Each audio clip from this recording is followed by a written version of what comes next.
écritures où je te vois aller.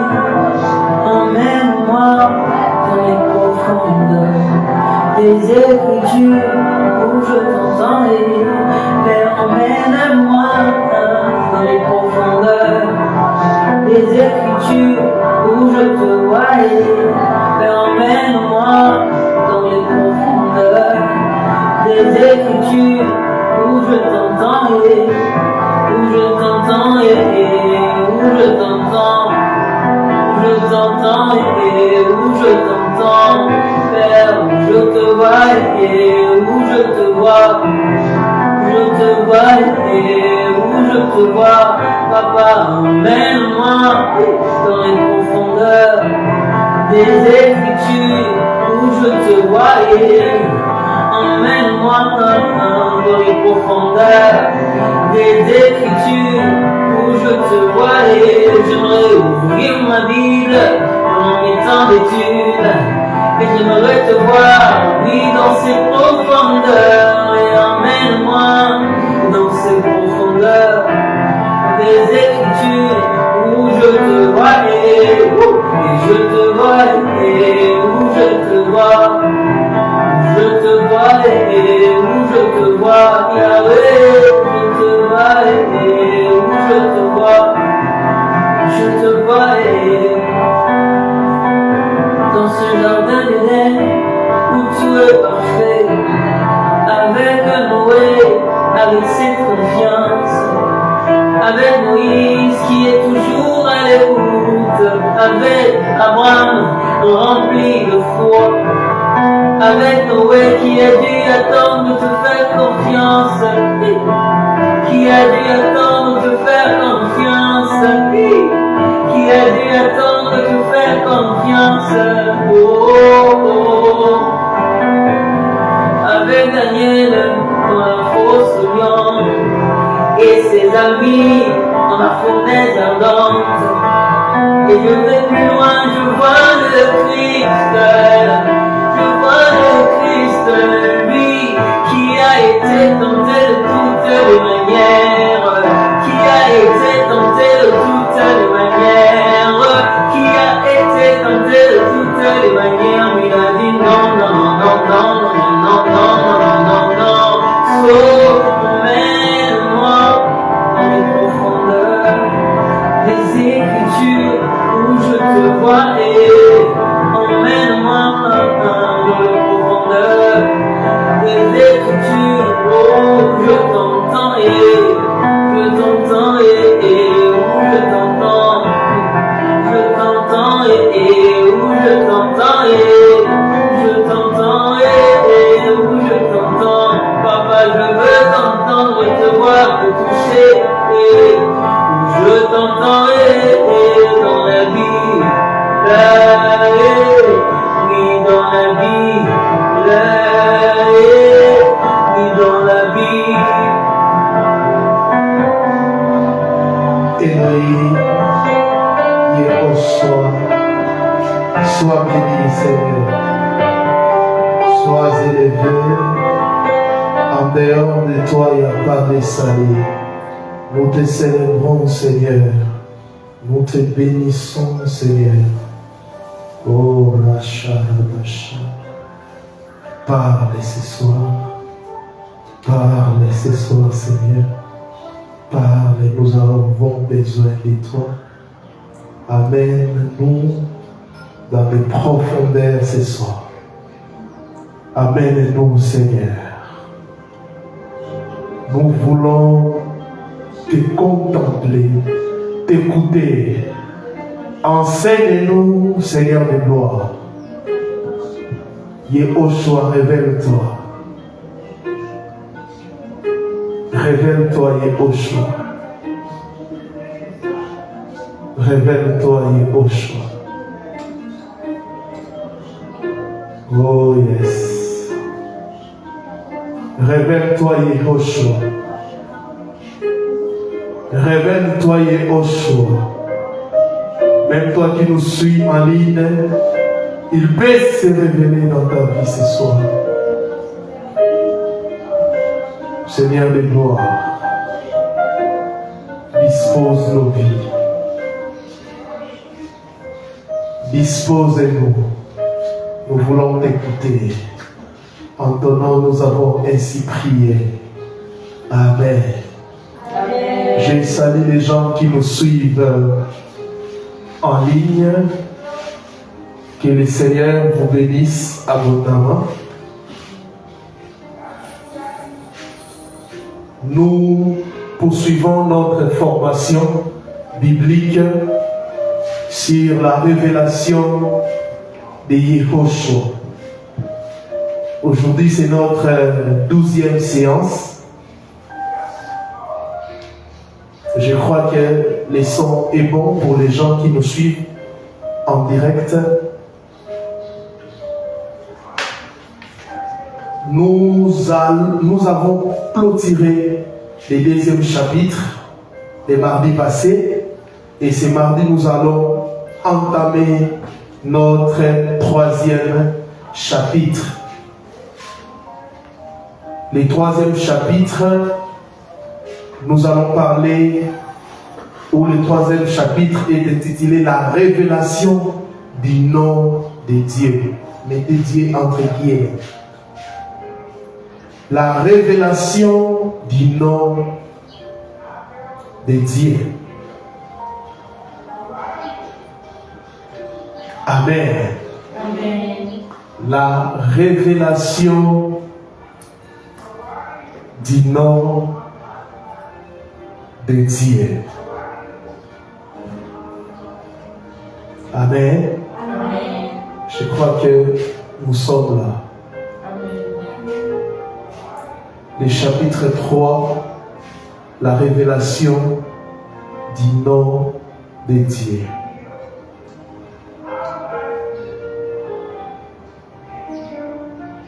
Écoutez, dans la tradition juive,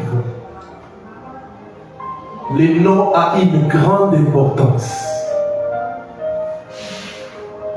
Plus qu'un moyen de différenciation entre les individus, les noms renferment l'identité de celui qui les porte et en dit long sur sa mission.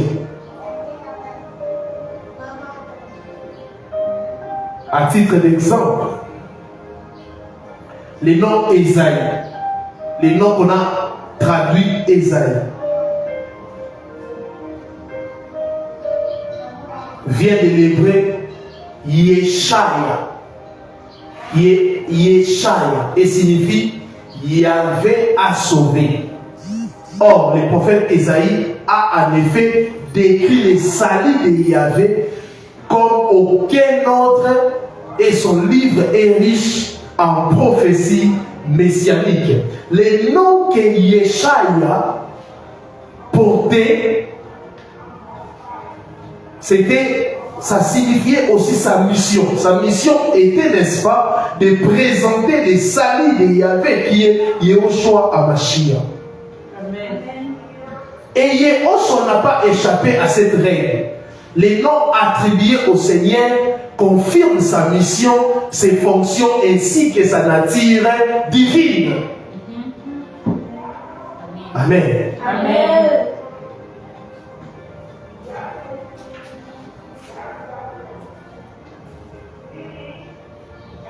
Le point 1, je pense que nous avons compris cette introduction. Amen. Amen. Dans la tradition juive, je disais que le nom a une grande importance. Plus qu'un moyen de différenciation entre les individus, les noms renferment l'identité de celui qui le porte et en dit long sur sa mission. Donc, on a donné l'exemple du prophète Yeshaya, qui veut dire Yahvé a sauvé. Le point 1, Yehoshua HaMashiach et Yahweh. Les tétragrammes Yod, He, Vav, He. Afin de comprendre la signification du nom Yehoshua, il est essentiel de comprendre premièrement celle du tétragramme, qui est le nom des dieux, le nom d'Élohim les plus cités dans les Tanakh. En effet, le tétragramme YHWH est inclus dans le nom de Yehoshua, c'est-à-dire Yahweh et Salut. Les 4 lettres qui composent ces noms ont une signification très prophétique. Nous retrouvons, n'est-ce pas, dans les noms du Seigneur Yehoshua HaMashiach, les tétragrammes, c'est-à-dire les noms révélés. Dans Exode, si vous lisez, à Moshe a posé la question de savoir quel est ton nom. Et Elohim s'est présenté. Yod, He, Vav, He. YHWH. Et nous retrouvons ces tétragrammes, ces 4 lettres, dans les noms du Seigneur. Maintenant, nous allons expliquer ces 4 lettres. Commençons par Yod ou Yud. Et la 10e lettre de l'alphabet hébraïque, elle vient de Yad, qui signifie main. Cette lettre est la plus petite de l'alphabet et pourtant c'est celle qui contient le plus de puissance. En effet, c'est la main d'Élohim qui nous a façonnés. Psaume 119, le verset 73, il est écrit: tes mains m'ont façonné, elles m'ont formé, donne-moi l'intelligence afin que j'apprenne tes commandements. Amen. Job 10, 8. Tes mains m'ont formé et elles ont rangé toutes les parties de mon corps et tu me détruirais. La main ou le doigt d'Élohim est le symbole de sa puissance. Par conséquent, le nom d'Élohim commence par une lettre qui nous parle de sa puissance, de son autorité et de son pouvoir. En effet, le royaume d'Élohim consiste en puissance, comme Paul l'a dit dans 1 Corinthiens 4, 20 et 1 Thessaloniciens 1, 5. 1 Corinthiens 4, 20 et 1 Thessaloniciens 1, 5. Écoutez, nous sommes toujours en train d'expliquer la première lettre Y. Exode 8, 14 à 15. Exode 8, 14 à 15. Et les magiciens voulurent faire de même par leur enchantement pour produire des poux, mais ils ne purent pas. Les poux firent donc tant sur les hommes que sur les bêtes. Alors les magiciens dirent à Pharaon: c'est ici le doigt d'Élohim, le doigt de Dieu. Toutefois, le cœur de Pharaon s'endurcit et il ne les écouta point selon ce que Yahvé avait dit. Écoutez, Y, ces noms-là signifient quoi? La puissance, n'est-ce pas, d'Élohim. On a vu ça dans la parole.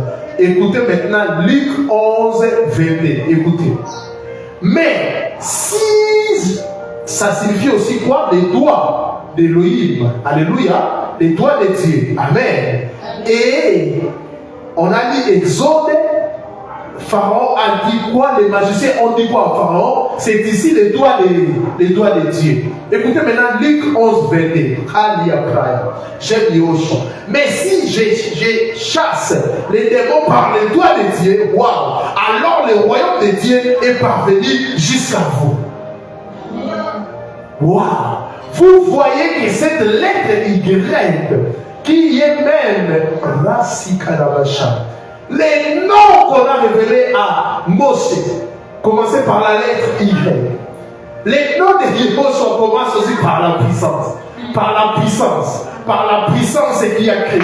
Par la puissance qui est le doigt d'Élohim. Par la puissance qui est la force. Le point B, parlons maintenant de la deuxième lettre E. A, nous avons parlé le point 1 A, on a parlé de la première lettre, Y. Yo. Deuxièmement, He. He. Et là, c'est avec accent. He est la 5e lettre de l'alphabet hébraïque. La 5e lettre. Elle a été traduite par voici dans Genèse 47, 23 et Ézéchiel 16, 43. Il est traduit par quoi? Voici.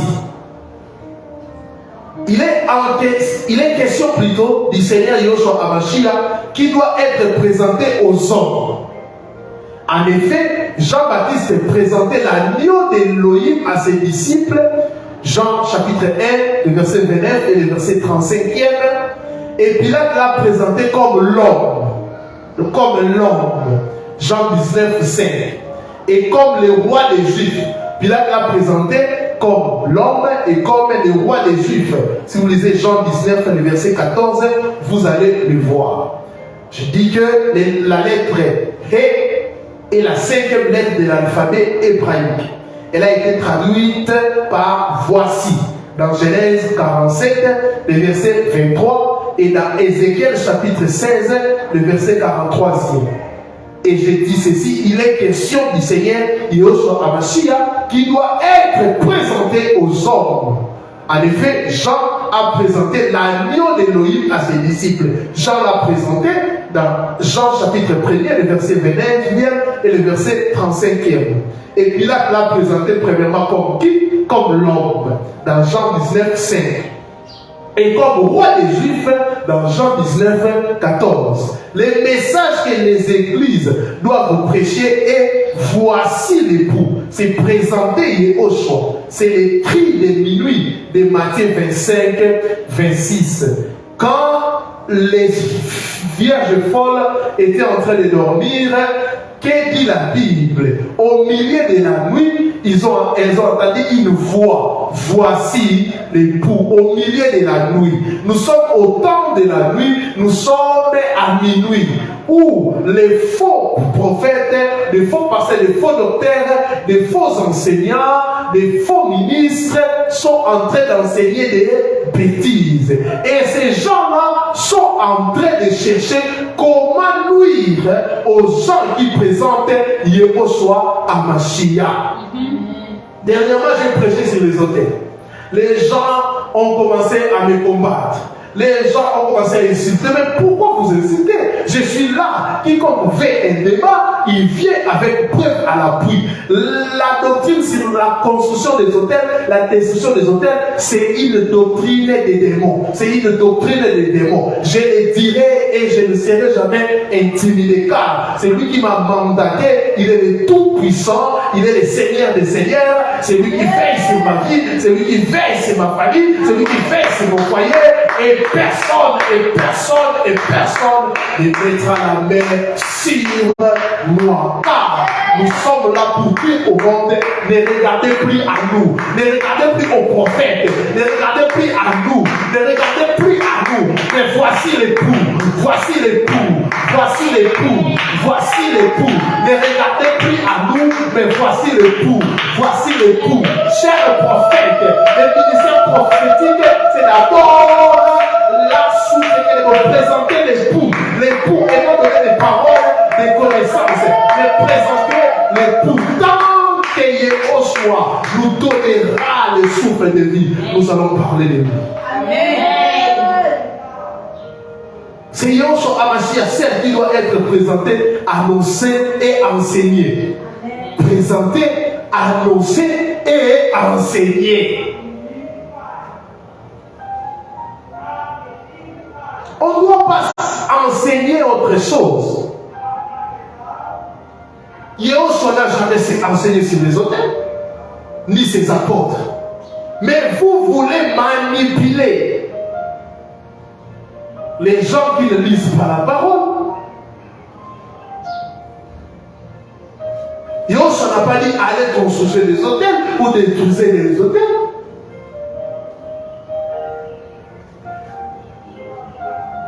Suis-je devenu votre ennemi en vous disant la vérité? C'est Yehoshua HaMashiach, celle qui doit être présentée, annoncée et enseignée. 1 Corinthiens 2, 1 à 2. 1 Corinthiens 15, 1 à 11. 2 Corinthiens 4, 5. Si vous lisez ces passages, 1 Corinthiens chapitre 2, les 2 premiers versets, et 1 Corinthiens 15, les 11 premiers versets, 2 Corinthiens 4 et 5, vous allez voir, les apôtres ont présenté Yehoshua HaMashiach. Elle veut dire voici. Donc c'est lui qui doit être présenté. La lettre E signifie aussi louange. C'est-à-dire, après avoir expérimenté la puissance de Dieu, la lettre Yod, on exprime notre reconnaissance par la louange. Wow. C'est pour cela, quand Yehoshua opérait, parce qu'il a dit que je suis en train d'opérer avec les doigts de Dieu. Quand Yehoshua opérait dans la puissance, qu'est-ce que les gens étaient en train de faire? Ils exprimaient leur reconnaissance par la louange. Même quand les apôtres opéraient dans la puissance, ces gens-là voulaient exprimer leur reconnaissance auprès des apôtres, mais les apôtres déchiraient les vêtements. Ils disaient quoi? La louange, c'est à Yehoshua. L'adoration, c'est à Yehoshua. Nous sommes fatigués des miracles fabriqués où on élève un homme. Tout miracle qui pousse les gens à adorer un homme, c'est l'élément qui c'est un faux miracle. Car un vrai miracle appelle la crainte d'Élohim. Un vrai miracle pousse les gens à adorer le Seigneur et non un simple serviteur. Amen.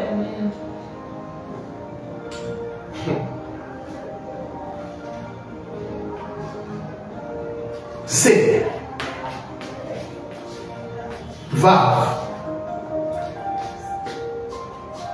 Vav est la 6e lettre de l'alphabet hébraïque. Elle signifie clou. Vav est la 6e lettre de l'alphabet hébraïque. Elle signifie clou, crochet ou hameçon. En hébreu, cette lettre sert de conjonction de coordination. En hébreu, cette lettre sert de conjonction de coordination. Elle représente également tout ce qui réunit les choses entre elles. Retenez ça. J'ai dit ceci. La lettre Vav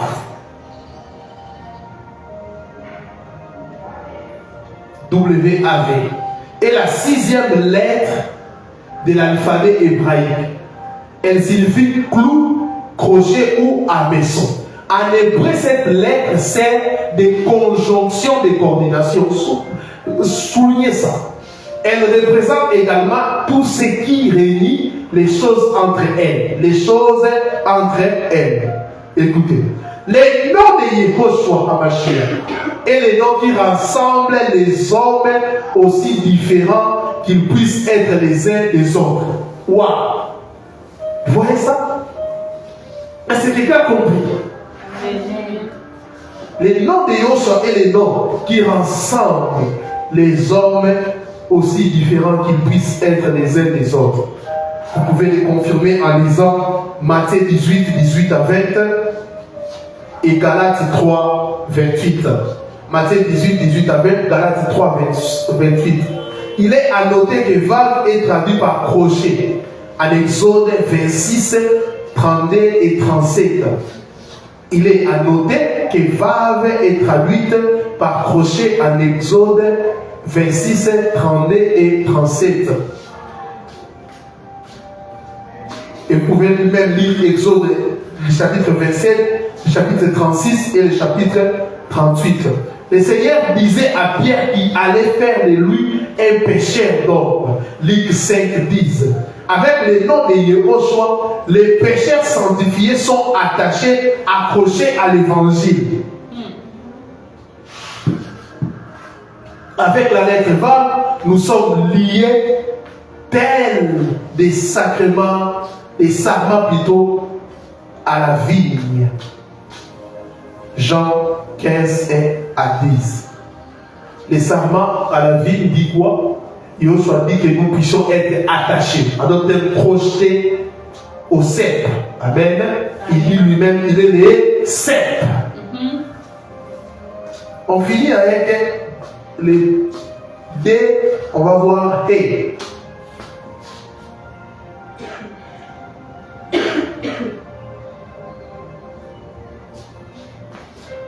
He. He est la 5e lettre de l'alphabet hébraïque. Elle est utilisée une fois afin de rappeler aux hommes l'importance que Elohim accorde à la louange.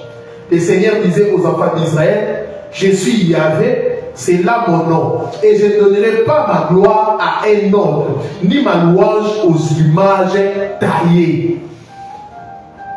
He est la 5e lettre de l'alphabet hébraïque.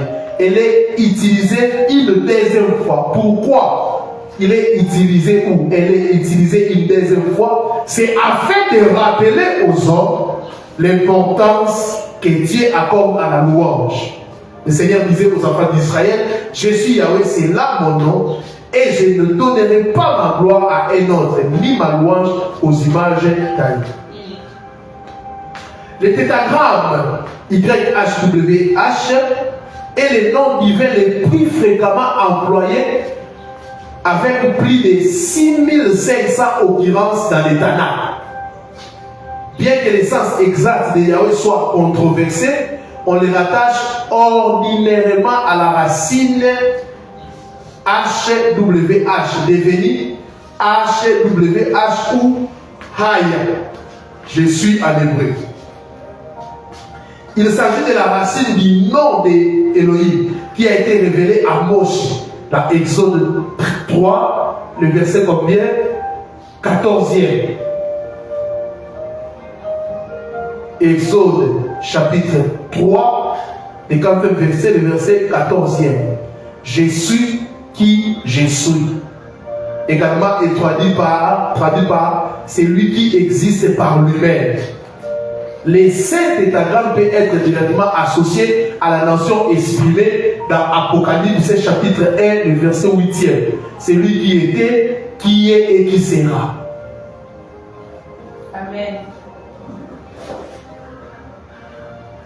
Considérant les noms d'Elohim éminemment saints et voulant éviter de les prononcer en vain, les Juifs ont cessé de prononcer les tétragrammes bien avant l'avènement du christianisme. Par la suite, dans le cadre d'un travail de vocalisation et de ponctuation qui a eu lieu du 5e siècle au 10e siècle, au 10e siècle ou 9e, les massorettes des savants juifs ont placé sous les consonnes du tétragramme YHWH les voyelles du titre Adonai. Ils ont placé cela, suivez. Contrairement à ce que beaucoup pensent, leur intention n'était pas de dire que le nom de Dieu est Jéhovah. C'est une erreur des maçonnettes. Et Jéhovah n'est pas le nom de Dieu, Jéhovah n'est pas le nom du Seigneur, mais c'est un nom, comment je peux appeler ça? C'est un nom qu'on arrangé, non. Un nom, j'ai oublié, ça va revenir. Mais tout simplement que les lecteurs devaient prononcer Adonai et non Yahvé lorsqu'ils voyaient les tétragrammes. Donc, on va voir, on aura même un enseignement. Jéhovah, c'est vraiment une erreur qui s'est glissée par rapport aux savants juifs, les massorettes. Ce n'est pas le nom du Seigneur. Ce n'est pas le nom du Seigneur. Même les gens qui disent c'est le nom du Seigneur, et même savent que c'est un nom. J'ai oublié vraiment les termes, comment je peux oublier ça? C'est un nom. Comment je peux oublier ça? C'est un nom conventionnel. Voilà. Les gens se sont mis ensemble pour dire que nous avons choisi ça. Ce n'est pas le nom du Seigneur.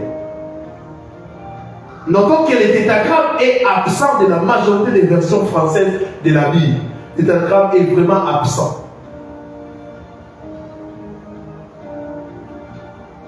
Et Pierre, Robert et Olivatan, qui fit les premiers à traduire la Bible française, il faut aussi retenir ces choses. En 1506,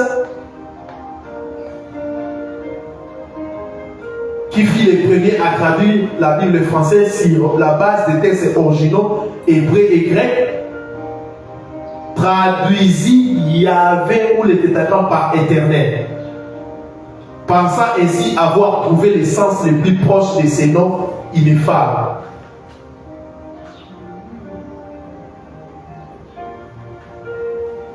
Amen. Amen. Là, vous pouvez lire vraiment l'histoire, j'ai écrit beaucoup sur ça. Comme expliqué plus haut, les noms révèlent l'identité et parfois la mission de celui qui les porte. Or, tout au long du Tanakh, plusieurs noms composés de Yahvé révèlent comment Elohim répondait aux besoins des hommes. Ces noms étaient pleinement manifestés plutôt à Mashiach et confirment que Mashiach est Yahweh. Amen. Le point 2, les noms composés de Yahvé. Les noms composés de Yahvé. A. Yahvé Jireh ou Yahweh Jireh, qui signifie Yahweh pouvoir. Les noms composés de Yahvé. Ce nom a été utilisé lorsque Abraham fut éprouvé par Elohim, qui lui demanda de sacrifier son fils Isaac. Nous connaissons l'histoire dans Genèse chapitre 22, les 14 premiers versets. Et au moment de monter sur la montagne, le jeune Isaac demanda à son père où était l'agneau pour le sacrifice. Abraham répondit, il y avait ce pouvoir lui-même de l'agneau pour l'holocauste. Alors qu'il s'apprêtait à tuer son fils, Elohim arrêta Abraham et envoya un bélier à sacrifier. C'est alors qu'Abraham appela Elohim Yahvé Jireh, c'est-à-dire Yahvé pouvoir. Yahvé pouvoir. Écoutez, Yahvé avait déjà pourvu. C'est après la provision, n'est-ce pas, de Yahvé que Abraham a donné le nom. Au lieu de donner le nom au passé, il donne le nom au futur. L'usage du futur ici montre que la véritable provision se trouvait pas dans le bélier que Dieu envoya en ce moment-là, mais qu'elle arriverait dans un temps, dans des temps futurs. Et c'est accompli à la croix par la mort de Yehoshua HaMashiach, le véritable Elohim, le véritable Hachem. Amen.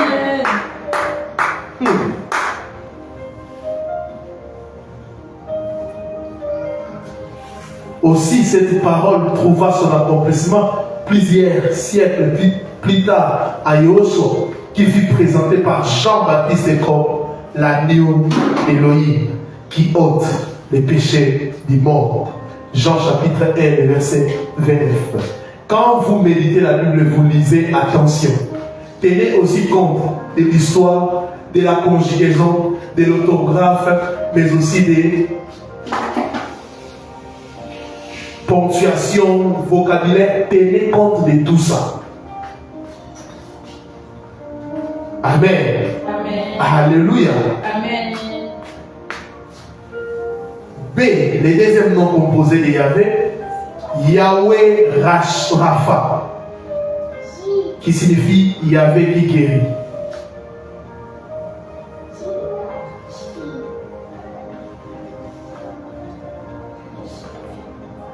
Dès la sortie d'Égypte, Yahvé avertit les enfants d'Israël des conséquences de leur éventuelle désobéissance, mais aussi des bénédictions qui suivaient leur fidélité. Parmi elles se trouvait la santé. Suivez. Elohim se présenta alors comme Yahweh qui guérit. Exode chapitre 15, verset 26e. Or, c'est lui qui exerça le plus grand ministère de guérison sur la terre des hommes et le Messie annoncé par Esaïe. Yehoshua HaMashiach. Je vais vous donner des passages, notez ça. Ésaïe 61, le verset 1er. Ésaïe 61, 1. Luc 4, 16 à 21. Luc 4, 16 à 21. Nous voyons comment Yeshua exerçait ses ministères de guérison. Luc 4, 40. Luc chapitre 4, le verset 40e. Luc 5, 17 à 25. Luc chapitre 5, 17 à 25. Marc 1, 30 à 31. Marc chapitre 1er, 30 à 31. Marc 5, 25 à 29. Marc chapitre 5, 25 à 29. Marc chapitre 7, 32 à 35. Marc chapitre 7, 32 à 35. Matthieu chapitre 9, 27 à 30. Matthieu chapitre 9, 27 à 30. Jean chapitre 5, les 9 premiers versets. Jean chapitre 5, 1 à 9. Nous voyons Yeshua accomplir ses ministères. Yahvé qui guérit. C'était après la sortie d'Égypte.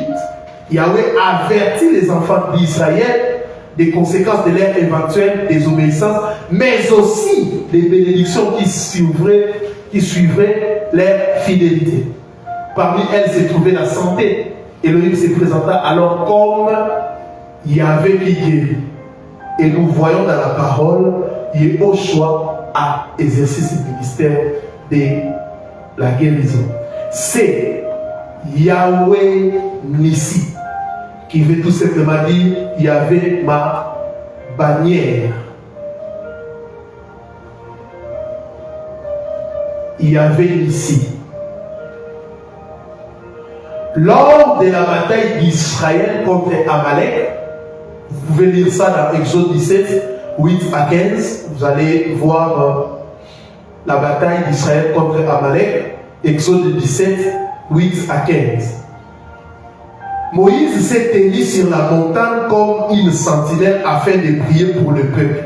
Moïse était là pour prier pour le peuple. Il était sur les hauts d'une colline avec la verge d'Elohim à la main. Il touchait la verge. Cette verge était le symbole de l'autorité que Yahweh lui avait donnée pour opérer divers prodiges en son nom. C'était le symbole de l'autorité. Or, il arriva que Moïse élevait sa main. Israël était plus fort. Mais quand, suivez, il reposait sa main, l'ennemi était plus fort. À la fin de la bataille, Moïse bâtit un autel qu'il nomma Yahvé Nissi, en hommage au Dieu qui délivre ceux qui l'élèvent. De même, le nom de Yeshua est la manière que nous pouvons élever afin d'être délivrés dans nos combats et aider dans nos besoins. Marc 16, 17. Voici les miracles qui accompagnent à mon nom. Jean 14, 13 à 14. Jean 14, 13 à 14. Philippiens chapitre 2, le verset 10. Yeshua est la bannière que nous pouvons élever afin d'être délivrés dans nos combats et aider dans nos besoins. Il est notre bannière. Quand il y a des combats, invoque Yeshua Nissi. Invoque Yeshua Nissi. C'est lui qui nous a donné le pouvoir. C'est lui notre bannière. Amen. Qui nous aide, n'est-ce pas, à être délivrés dans nos combats. Dans nos combats. Quand il te ça agressé, quand il te ça combattu, parfois le diable, la Bible dit, rôde. Il cherche comment attaquer les croyants. Mais il reçoit une autre manière. Il reçoit une autre manière. Il a dit que nos vies sont cachées en lui. Pourquoi? Il est notre bannière. Quiconque croit en lui, il a la protection. Il a la protection. Et quand il manque quelque chose, tu lui demandes, il va te donner. Les points D. Il y avait shalom. Il y avait shalom. Où il y avait paix.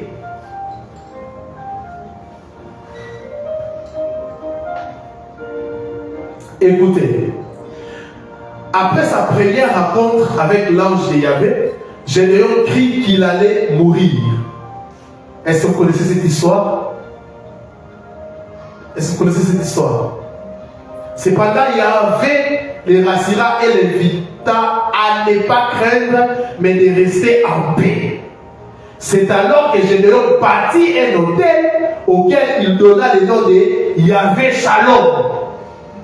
En hommage, j'ai enseigné dimanche sur les hôtels, c'était aussi par souvenir.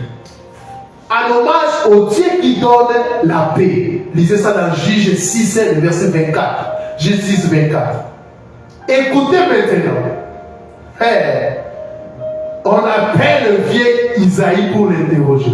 Isaïe a prophétisé sur le prince de paix. Isaïe 9, 5. Yehoshua qui a non seulement annoncé la paix, mais qu'il la donne également. Une paix véritable que le monde ne peut donner. Amen. Ligue 1, 76 à 79. Ligue chapitre 1, 76 à 79.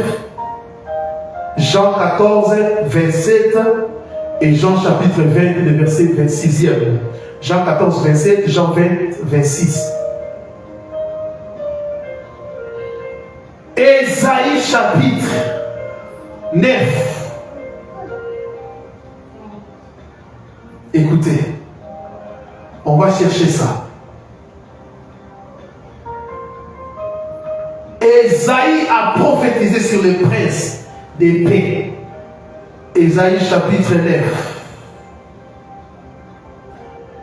Nevi'im. Yeshaya 9, le verset 5. Écoutez. Quand un enfant nous est donné, un fils nous est. Quand un enfant nous est né et un fils nous est donné, et l'empire reposera sur son épaule, on l'appellera du nom de miracle, conseiller, El, Gibor, Père d'éternité, Prince de paix. Amen. Quand Gédéon avait bâti un hôtel, il a donné le nom de Yahvé Shalom. Il n'a pas dit que, il n'a pas dit aux hommes de lui mettre les mandats d'aller bâtir un hôtel. Parce que c'était une préfiguration, l'ombre des choses à venir. Et c'est là c'est accompli. Yehoshua et Esaïe a prophétisé en annonçant Yehoshua comme prince de paix. Amen. Non seulement il est prince de paix, mais il la donne. Il a dit à ses disciples, je vous donne la paix. Il a dit à ses disciples de garder la paix. Il a dit que votre cœur ne se trouble point. Quand il sent des troubles, invoque Yahvé Shalom. Et, le point est, Yahvé Tiké. Yahvé Tiké. Il y a d'autres personnes qui ne savent pas écrire ça. Je vais éviter les télé. C'est vraiment compliqué pour les chrétiens de ce siècle. T S I D K E N I. Je répète. T S I D K E N I. Yahvé Tikénu qui veut dire Yahvé notre justice. Jérémie chapitre 23, le verset 5 à 6. Jérémie 23, 5 à 6. Voici les jours viennent, dit Yahweh, où je susciterai à David un germe juste, qui régnera en roi, il prospérera et exercera les droits et la justice dans les pays. En son temps, Juda sera sauvé, Israël demeurera en sécurité. Wow! Et c'est ici les noms dont on l'appellera Yahweh notre justice. Yahweh Tiké. Alors qu'il prophétisait sur les derniers jours, Jérémie a annoncé que le roi d'Israël exercera la justice et qu'on l'appellera Yahweh Tiké, c'est-à-dire Yahweh notre justice. Ici, les germes est directement assimilé à Yahweh. Or, les germes est notre appellation du Messie dans les écrits prophétiques.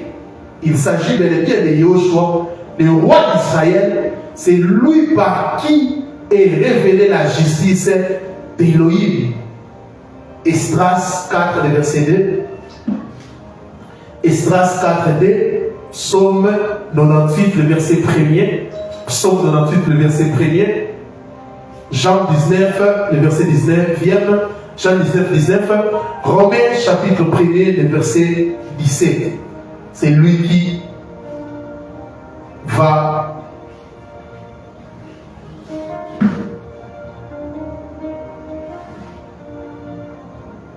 pardon, c'est lui par qui est révélée la justice d'Élohim.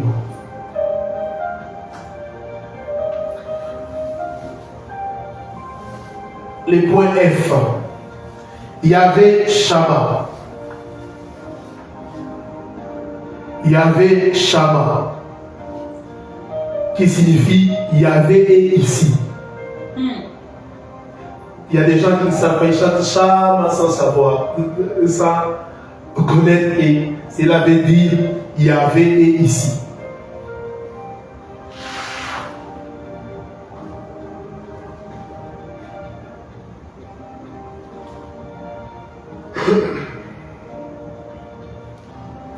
Les derniers chapitres d'Ézéchiel décrivent le futur temple. Les derniers chapitres. À la fin de son récit détaillé, le prophète Ézéchiel déclare que le nom de la ville est Yahweh Shama, signifiant Yahweh est ici. Ézéchiel 48, le verset 35. Si vous lisez, vous allez voir. Ézéchiel 48, le verset 35. De cette manière, Dieu déclare qu'il est au milieu de son peuple, tout comme Yehoshua et Emmanuel annoncé par Esaïe. Alléluia.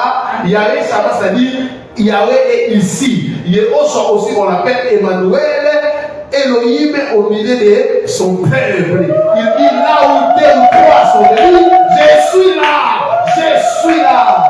Yahweh Shama. Et pour ce que je chante Shama, il est ici.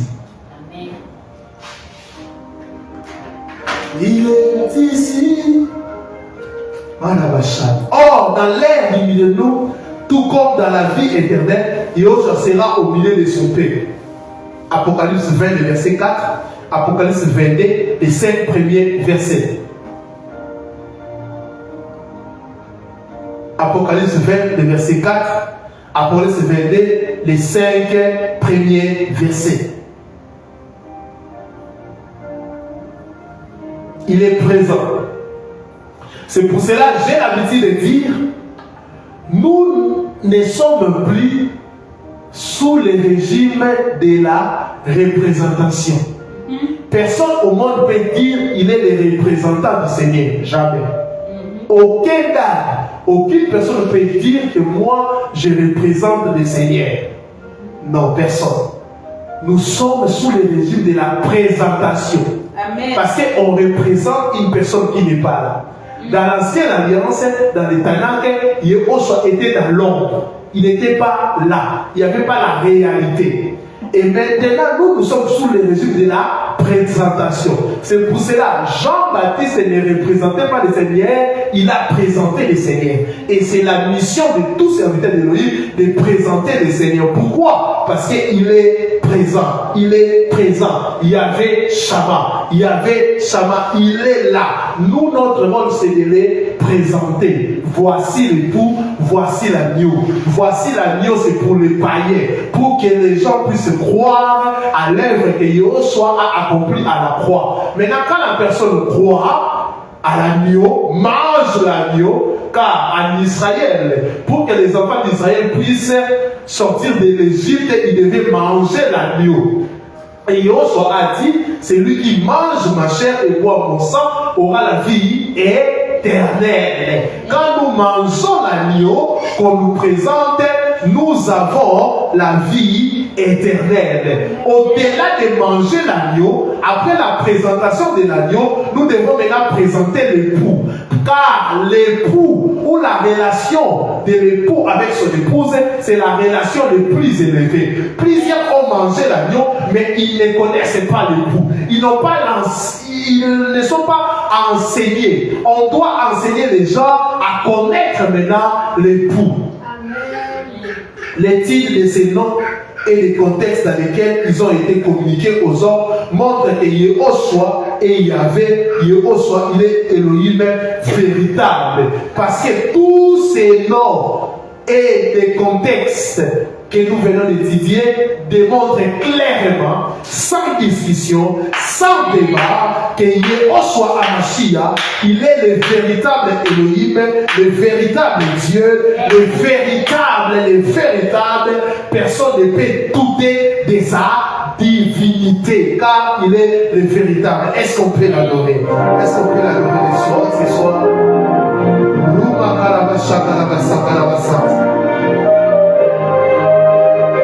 Sois élevé, Seigneur de gloire. Sois exalté, Seigneur de gloire. Yahushua le véritable. Rumia Karabasha. Yekarima Kale Rabasha. Que ton onction révèle-toi encore, Père, au milieu des gens. Rania Barabasha.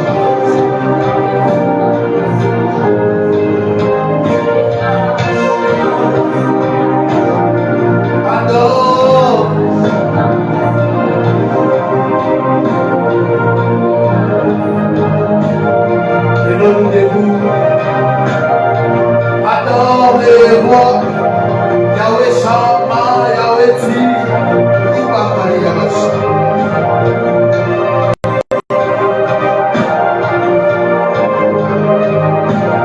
Yahweh Jireh, c'est Yahushua, Yahweh Shama, c'est Yahushua. Nous te célébrons, nous te célébrons, nous te célébrons. Yahushua HaMashiach.